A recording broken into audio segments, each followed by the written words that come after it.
I'll let you guys ask questions, but I think top of mind would be discussing Klay, who obviously has moved on.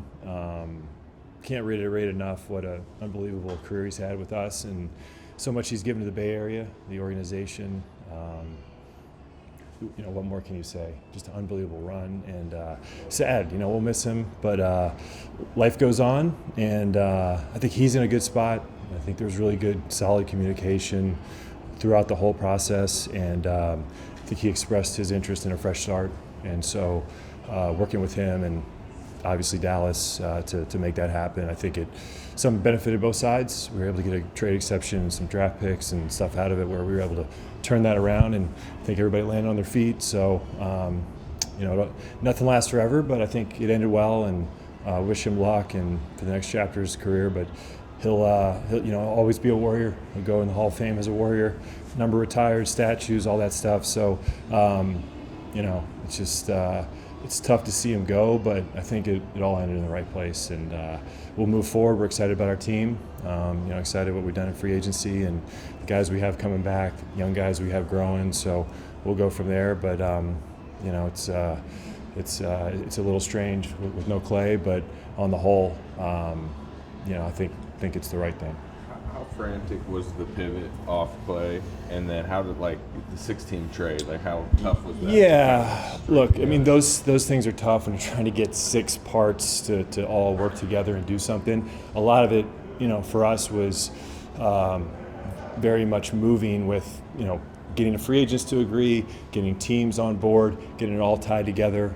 It's a lot goes on behind the scenes. So it was pretty frantic, but it was also kind of exciting because this is the first time in a while where we've had sort of money to spend in free agency. Talking to a lot of the agents, calling, they were everybody calls, so you guys only have minimums. No, actually, we've got some money to spend, so it was kind of fun in a sense of to go out there, offer deals, throw things around, and really happy with the the 3 players we had in the free agency. With a 6-teamer, how critical was John in that process helping? He's huge. I mean, we hired him. I said, you got to be ready to go here, hit the ground running. Didn't think we'd end up making the biggest trade in NBA history in terms of team wise, but he was terrific. You really got to know your stuff in that role, and John knows it. There's a lot of different rules, especially when you do a multi-team trade. A lot of different touch points, and working with the different teams, he was great, and he's a huge addition to what we're doing. After how the last two seasons ended, regardless if it was Klay or someone else, just how important was it for you guys to actually have some turnover, try something new with the roster? Yeah, I mean, I think it would have been hard to run the same team back, honestly. Although 46 wins, pretty good team, didn't make the playoffs, but this isn't something where it was broken completely. We just need to tune some things up, and I think we've been able to do that, and we're excited about the group we have moving forward. And a lot of that's going to be dependent on the guys we've added, and then the growth of the young guys to take that next step. So it's doable. We're excited. We've got a good group, and here we go. How active would you describe your current trade talks and search to keep improving this roster? Yeah, I mean, I think the free agency stuff has kind of calmed down. We're at 14 guys up against the first apron, so adding in that regard right now would be tough, but you're always looking around the league to get better. Talking with teams, exploring stuff. I like our team, but there's also some things that we can look at to improve it, and we'll continue to do that leading up to camp and into the season. As it pertains to the apron, now that free agency is underway and has seen it play out, what kind of effects do you feel like the aprons have had going through this first free agency with those?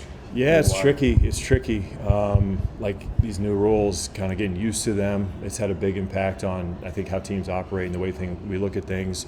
But if we get it. I feel pretty good with where we're at. And in some ways, you have a limit. We have a limit, and as far as our roster specifically, we're 14. It's almost impossible for us to go to 15, right?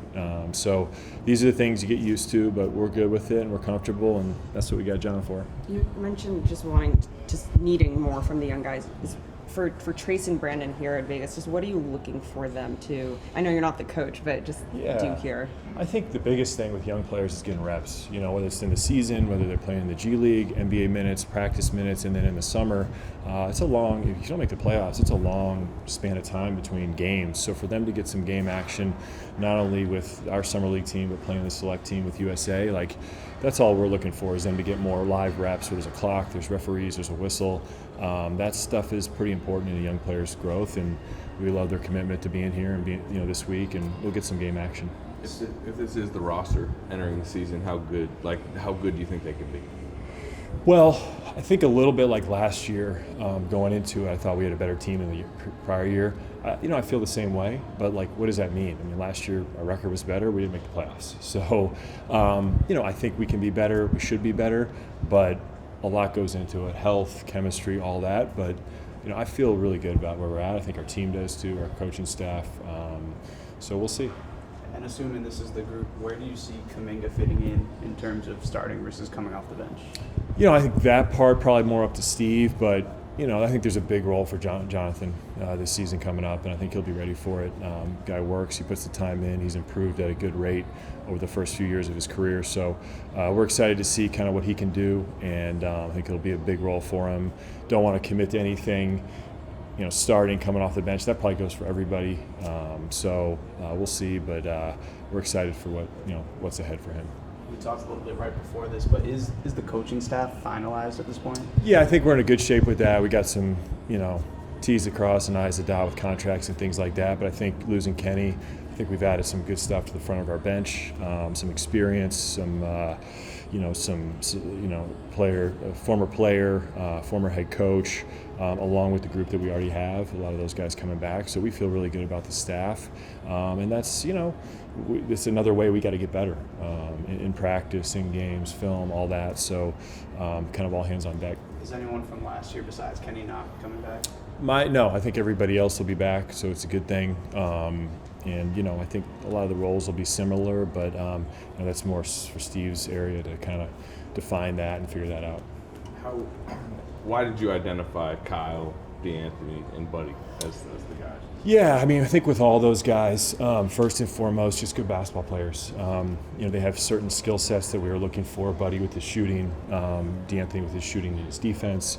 And then Kyle was a guy we recognize as a really good player. He ended up being on the board a couple days in. It was like, man, if we had an opportunity to get a player like this, grab him. And he was all in, on board. And I think when you add good basketball players to a mix, that I think we have confidence in them being able to figure it out, and Steve weave them in with what we already have. We just felt at the end of the day to grab three guys that are experienced, can play, know how to play, can play both ends. Got to do it.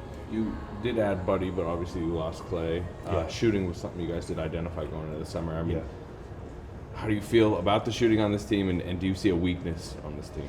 Yeah, I think from the shooting standpoint, adding Buddy really helps with losing Klay. But on top of it, I think there's room for others to step up. And that's where, in terms of volume and accuracy, we need guys shooting three more. And that can be internal. Certainly with Moses, with Wiggs, with BP, JK, all those guys I think can make shots, and they'll have to, we'll have to improve our three-point shooting as a team. I would have said with Klay back, anyway we had to, right? With Klay and Steph, there's just a high volume of threes those guys produce, and then everybody else was a little bit lower.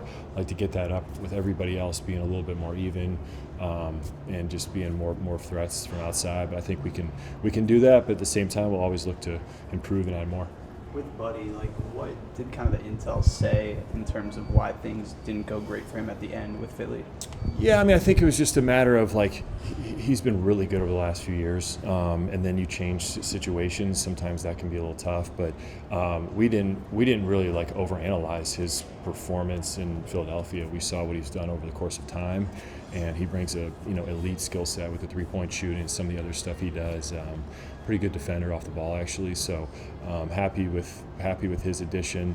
I feel like we added all those guys with really, really solid, fair contracts, and most importantly, they have a willingness and want to be here. How involved was Steph through this whole cycle? Yeah, he's always involved to some degree. I never like to put anything in his corner where it's like, hey, what should we do here? But I always keep him involved in the conversations. He's a huge part of this franchise, and it's the same thing with Joe and Steve and Draymond. Everybody, you want to keep those guys in the loop so you know what's going on, what the vision is, and Steph's great. How difficult would you describe the end of realizing Klay was leaving with the conversations with some of those guys, including Steph that you mentioned? Yeah, I think everybody was understanding, in terms of Klay's what Klay wanted out of things.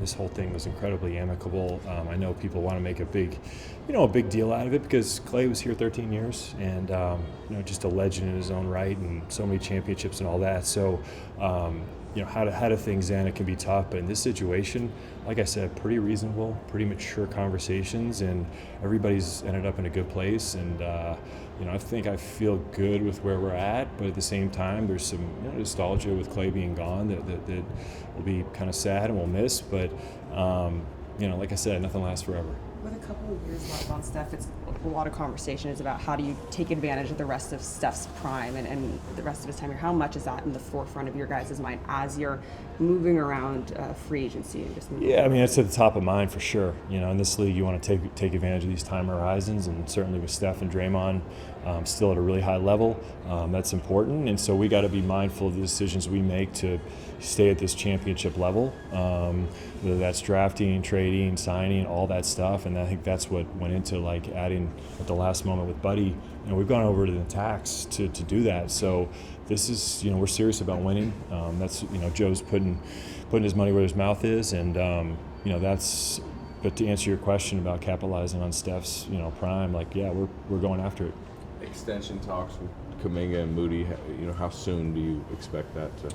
Yeah, I mean, that stuff will pick up. I mean, we want those guys here. We believe in them. We drafted them. And so, our focus will always be about retaining our guys. I mean, it's been really important in the past, whether it's dating back to Steph and Klay and Draymond, but moving forward with, even a guy like Jordan Poole who we extended. I mean, he's not here with us now, but it was important for us to extend him, and it'll be important for us to try and get deals done with JK and Moses. Steph extension eligible as well, right? Have there ever been any discussions there? Yeah, I mean, we'll talk about that too. I mean, look, man, that guy, kind of whatever he wants. So we'll get through all that stuff. It's been a sprint here, getting through the draft and free agency and summer league and all that. But all that stuff will get figured out, and I think Steph will be, I think, say pretty confidently, he'll be a Warrior for life.